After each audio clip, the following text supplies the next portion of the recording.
Hey everybody, it's Dustin again with the Webex Devices team. And today we're going to take a look at the Webex Room Navigator.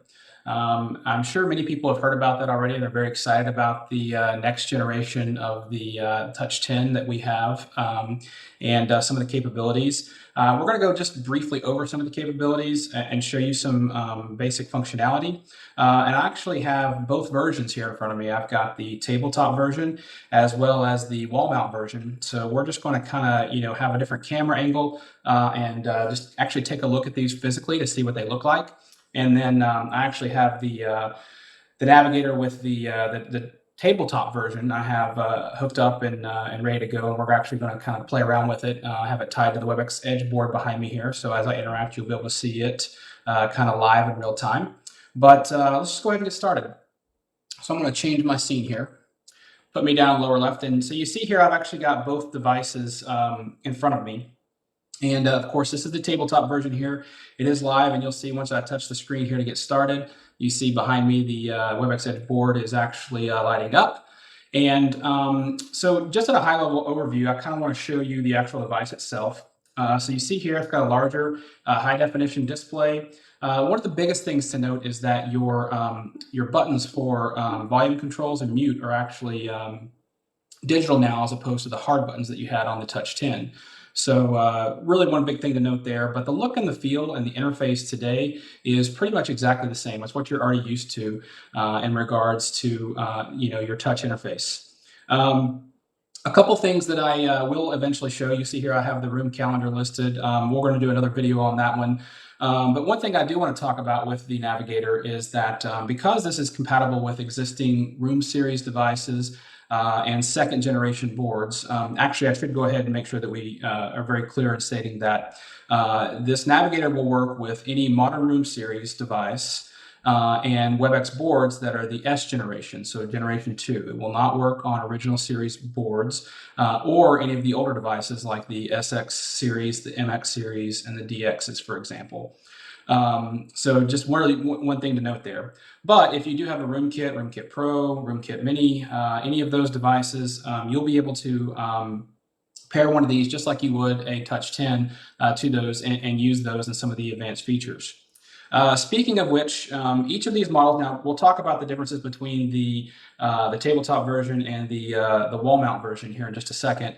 But one of the things to note is just simply the fact that there's a few extra features built into these devices. And I'm actually going to demonstrate and show some of those off here in a second. But the devices themselves have the capability to run the web engine. So right now, there's not a whole lot that we're doing with that, but just know that it's going to expand some capabilities so you could run signage on these devices. If you think about a device that's outside the room, again, it could be used for signage or it could be used as a room booking for third-party room bookings. A lot of potential there in regards to being able to run web apps that will really open up the usability of this actual device. Another thing to note is that there are sensors built into the Navigator. So when we start talking about room analytics, and we'll be doing a kind of a preview of environmental and usage analytics on devices here pretty soon.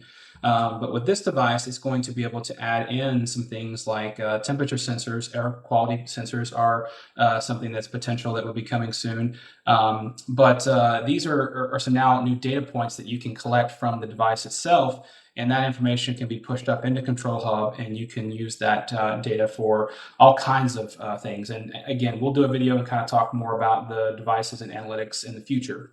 But just to kind of show that off, I'm actually going to go here and show you this macro that our very famous Richard Bays had wrote, and I'm just going to kind of show that off here for him. But he's created this little macro which allows us to kind of see some of the capabilities of the device itself. So for example, we have environmental stats here. This is showing me the real-time temperature, the humidity. You'll see here that air quality, ambient light are coming soon on supported devices.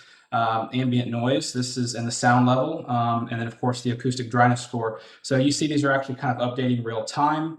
I also have the people count. You'll see here that this is detecting that there is someone in here. Me, I'm the only one. And the close engagement is actually set to false. I could go up there and get close to the board. This is actually a pretty neat feature that we have as part of the Room Analytics, but basically you could tell if someone's actually close to the device or not. Because I'm not actually very close to the board right up next to it, it's saying that that is false. But there's some kiosk mode type or situational things that you may want to be able to monitor to see if someone's actually close to the device, especially like a Desk Pro, for example, and then based off that, do something different, like maybe come out of digital signage or run a web app, etc. But anyway, so this right here is actually connected to the board, but you'll notice that because the board doesn't have, for example, a temperature or humidity sensor in there, we are getting values for that board, but it's coming from this device itself. So a really cool feature there.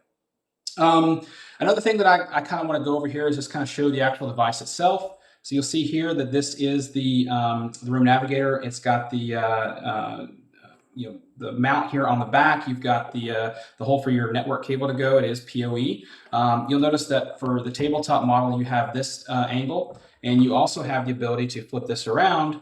And if you'll notice, I now have a different angle, and the device does have a little motion sensor in there, which allows it to kind of know that we flip this over and orientate the display the way it's supposed to. So two different modes there for this. This back piece is removable, and you'll be able to access the data port and plug in the network cable there. Moving on, I want to show you the wall mount version. So the display itself is going to be exactly the same. There is a LED on the bottom right here, which will light up. And when we talk about the room booking feature, I will be doing a video on that, kind of showing how that works and showing you how this light will change. And when we do that, we'll actually use this device to kind of do that demo. But other than that, it's pretty much the same, except for the fact that you have this on the back side here, this wall mount, which is designed to actually go up on the wall. Now, there is a set screw here to hold it. You have a port here for the network cable to come out, or it can come out of either side. And I'm going to pop this off here just to kind of show you inside. So this will be the wall mount bracket, which you can actually secure to the wall. There's also a sticker which comes in there, which would allow you to just kind of tape it to a wall. And then, of course, in here, you'll see that you've got the network port for the PoE. So you'll be able to put that on there. And then just imagine just clipping this onto the mount, onto the wall. And this will be sitting outside your room. And, of course, giving you the lit up just like you would here on this tabletop version, same capabilities. But we also have the LED strip in here too, which there'll be an API available for that in regards to being able to utilize it. So all in all, just kind of wanted to give I say a quick, but this is a little bit longer video, kind of run down and kind of show off the two actual devices. Again, stay tuned. We will be doing quite a few videos on this. And I'll be showing off more of the capabilities of the Navigator and what you can look forward to in the near future. So I hope you enjoyed this video. If you have any questions, please just comment below. And I will put some links to some information to the Navigator in the comments as well. So come back and we'll see you next time. Thanks.